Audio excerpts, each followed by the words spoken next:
ಲೋಕಸಭೆ ಚುನಾವಣೆ ನಡೀತಾ ಇದೆ. ದೇಶಾದ್ಯಂತ ಎರಡನೇ ಹಂತದಲ್ಲಿ ಮತದಾನ ನಡೀತಾ ಇದೆ. ನಮ್ಮ ರಾಜ್ಯದಲ್ಲಿ ಮೊದಲನೇ ಹಂತದಲ್ಲಿ ಮತದಾನ 14 ಜಿಲ್ಲೆಗಳಲ್ಲಿ ಬಿರುಸಿನಿಂದ ಸಾಗ್ತಾ ಇದೆ.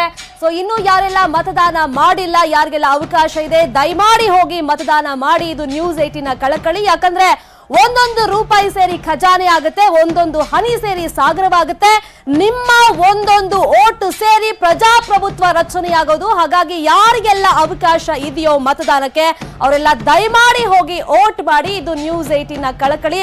ಸೊ ದೇಶಾದ್ಯಂತ ಈಗಾಗಲೇ ಬಿರುಸಿನಿಂದ ಮತದಾನ ಸಾಗ್ತಾ ಇದೆ. ನಮ್ಮ ರಾಜ್ಯದಲ್ಲೂ ಕೂಡ 14 ಲೋಕಸಭಾ ಕ್ಷೇತ್ರಗಳಲ್ಲಿ ಇವತ್ತು ಬೆಳಗ್ಗೆಯಿಂದಲೂ ಕೂಡ ಮತದಾನ ಬಿರುಸಿನಿಂದ ಸಾಗ್ತಾ ಇದೆ. ಅದರಲ್ಲೂ ಕೂಡ ಸ್ಟಾರ್ಗಳು ಹಾಗೇನೆ ಮಠಾಧೀಶರು ಹೋಗಿ ಮತಗಟ್ಟೆಗಳಲ್ಲಿ ಬೂತ್ಗಳಲ್ಲಿ ಮತವನ್ನ ಚಲಾವಣೆ ಮಾಡಿ ಬರ್ತಾ ಇದ್ದಾರೆ. ಈ ಮುಖಾಂತರವಾಗಿ ಸಮಾಜಕ್ಕೆ ಮಾದರಿ ಆಗ್ತಾ ಇದ್ದಾರೆ. ಸಿದ್ಧಗಂಗಾ ಶ್ರೀಗಳು ಮತ ಚಲಾವಣೆಯನ್ನ ತುಮಕೂರಿನಲ್ಲಿ ಮಾಡಿದ್ರೆ, ಇನ್ನು ಬಾಳೆಹೊನ್ನೂರು ಚಿಕ್ಕಮಗಳೂರು ಡಿಸ್ಟ್ರಿಕ್ಟ್ ಅಲ್ಲಿ ಬಾಳೆಹೊನ್ನೂರಿನಲ್ಲಿ ರಂಭಾಪುರಿ ಶ್ರೀಗಳು ಇವತ್ತು ಮತ ಚಲಾವಣೆಯನ್ನ ಮಾಡಿದ್ದಾರೆ. ಈ ಮುಖಾಂತರವಾಗಿ ಸ್ವಾಮೀಜಿಗಳು ಕೂಡ ತಮ್ಮ ಕರ್ತವ್ಯವನ್ನ ಮೆರೆದಿದ್ದಾರೆ. ಇನ್ನು ಸಿರಿಗೆರೆ ಚಿತ್ರದುರ್ಗದಲ್ಲಿ ಸ್ವಾಮೀಜಿಗಳು ಮತದಾನವನ್ನ ಮಾಡಿದ್ದಾರೆ. ಸುತ್ತೂರು ಶ್ರೀಗಳು ಮತದಾನ ಮಾಡಿರೋದು. ಇನ್ನೊಂದು ಕಡೆ ಪಂಡಿತಾರಾಧ್ಯ ಶ್ರೀಗಳು ಕೂಡ ತಮ್ಮ ಹಕ್ಕನ್ನ ಚಲಾವಣೆ ಮಾಡಿದ್ದಾರೆ ಮಂಗಳೂರಿನಲ್ಲಿ. ಹೀಗೆ ಸ್ಟಾರ್ಗಳು ಒಂದು ಕಡೆ, ಇನ್ನೊಂದು ಕಡೆ ವಿವಿಧ ಮಠಾಧೀಶರು, ಜನಸಾಮಾನ್ಯರು ಎಲ್ಲರೂ ಕೂಡ ತಮ್ಮ ಹಕ್ಕುಗಳನ್ನ ಚಲಾವಣೆ ಮಾಡಿದ್ದಾರೆ. ಇನ್ನೊಂದು ಕಡೆ ದಕ್ಷಿಣ ಕನ್ನಡ ಜಿಲ್ಲೆಯಲ್ಲಿ ಜಿದ್ದಾಜಿದ್ದಿನ ಸಮರ ಈ ಬಾರಿ ಏರ್ಪಟ್ಟಿದೆ. ಅಲ್ಲಿನ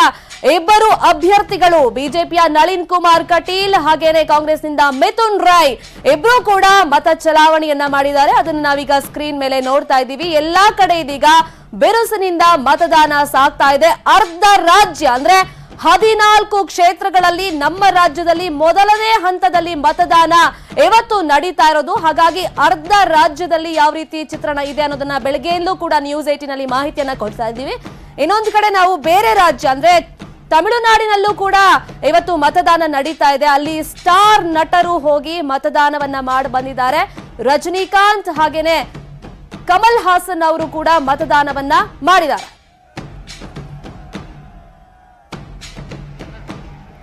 ಇನ್ನು ಮೈಸೂರಿನ ಚಿತ್ರಣವನ್ನ ನಾವು ಸ್ಕ್ರೀನ್ ಮೇಲೆ ಗಮನಿಸ್ತಾ ಇದ್ದೀವಿ. ಮೈಸೂರಲ್ಲಿ ಕಾಂಗ್ರೆಸ್ ಅಭ್ಯರ್ಥಿಯಾಗಿರುವಂತಹ ವಿಜಯಶಂಕರ್ ಅವರು ಇವತ್ತು ಫ್ಯಾಮಿಲಿ ಸಮೇತ, ಕುಟುಂಬ ಸಮೇತರಾಗಿ ಹೋಗಿ ಮತದಾನವನ್ನ ಮಾಡಿದ್ದಾರೆ. ಇನ್ನೊಂದು ಕಡೆ ರಾಜವಂಶಸ್ಥ ಯದುವೀರ್ ಅವರು ಕೂಡ ಕೆಆರ್ ಕ್ಷೇತ್ರ ಮೈಸೂರಿನಿಂದ ಮತದಾನವನ್ನ ಮಾಡಿದ್ದಾರೆ. ಈ ಮುಖಾಂತರವಾಗಿ ತಮ್ಮ ಹಕ್ಕನ್ನ ಚಲಾವಣೆ ಮಾಡಿದ್ದಾರೆ. ಸಮಾಜಕ್ಕೆ ಮಾದರಿಯಾಗಿ ನಿಂತಿದ್ದಾರೆ. ಸಾಕಷ್ಟು ಸೆಲೆಬ್ರಿಟೀಸ್ ಜೊತೆಗೆ ಅಭ್ಯರ್ಥಿಗಳು, ರಿಜ್ವಾನ್ ಅರ್ಷದ್ ಹಾಗೇನೆ ಪ್ರಕಾಶ್ ರೈ ಬೆಂಗಳೂರು ಸೆಂಟ್ರಲ್ ನಿಂದ ಇಬ್ರು ಕೂಡ ಕಣದಲ್ಲಿ ಇದ್ದಾರೆ.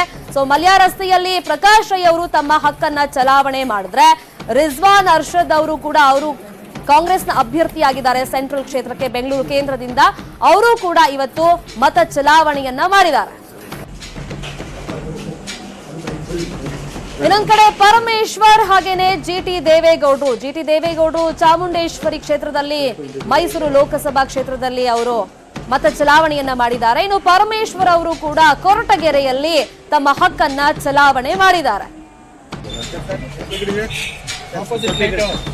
ಇನ್ನು ವೀರಪ್ಪ ಮೊಯ್ಲಿ ಅವರು ಹಾಗೇನೆ ಬಚ್ಚೇಗೌಡರು, ವೀರಪ್ಪ ಮೊಯ್ಲಿ ಅವರು ಚಿಕ್ಕಬಳ್ಳಾಪುರದಲ್ಲಿ ಮತದಾನವನ್ನ ಮಾಡಿದ್ರೆ, ಹೊಸಕೋಟೆಯಲ್ಲಿ ಬಚ್ಚೇಗೌಡರು ಮತದಾನವನ್ನ ಮಾಡಿದ್ದಾರೆ. ಅಖಾಡದಲ್ಲಿ ಇರುವಂತಹ ಅಭ್ಯರ್ಥಿಗಳು ಸಾಕಷ್ಟು ಜಿದ್ದಾಜಿದ್ದಿನ ಕ್ಷೇತ್ರ ಚಿಕ್ಕಬಳ್ಳಾಪುರ, ಅಲ್ಲೂ ಕೂಡ ಸಾಕಷ್ಟು ಟೈಟ್ ಫೈಟ್ ಇದೆ. ಅಲ್ಲಿ ಅಭ್ಯರ್ಥಿಗಳು ಹೋಗಿ ತಮ್ಮ ಹಕ್ಕನ್ನ ಚಲಾವಣೆ ಮಾಡಿದ್ದಾರೆ. ಇನ್ನೊಂದ್ ಕಡೆ ಸೆಲೆಬ್ರಿಟೀಸ್ ಸ್ಕ್ರೀನ್ ಮೇಲೆ ನಾವೀಗ ಅಬ್ಸರ್ವ್ ಮಾಡ್ತಾ ಇರೋದು, ಉಪೇಂದ್ರ ಅವರು ಕತ್ರಿಗುಪ್ಪೆಯಲ್ಲಿ ತಮ್ಮ ಹಕ್ಕನ್ನ ಚಲಾವಣೆ ಮಾಡಿದ್ದಾರೆ. ಇನ್ನೊಂದು ಕಡೆ ಅವಿನಾಶ್ ಅವರು ತಮ್ಮ ಹಕ್ಕನ್ನ ಇವತ್ತು ಚಲಾವಣೆ ಮಾಡಿದ್ದಾರೆ.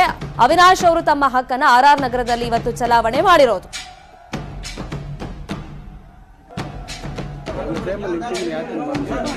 ಇನ್ನು ಸಾಕಷ್ಟು ಸುದ್ದಿ ಮಾಡಿದಂತ ಕ್ಷೇತ್ರ ಅಂದ್ರೆ ಅದು ಮಂಡ್ಯ ಲೋಕಸಭಾ ಕ್ಷೇತ್ರ.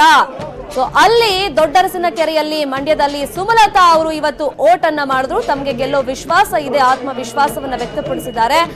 ಇನ್ನೊಂದು ಕಡೆ ಬಿಡದಿಯಲ್ಲಿ HDK ಕುಟುಂಬ ಸಮೇತರಾಗಿ ಹೋಗಿ ತಮ್ಮ ಹಕ್ಕನ್ನ ಚಲಾವಣೆ ಮಾಡಿದ್ದಾರೆ.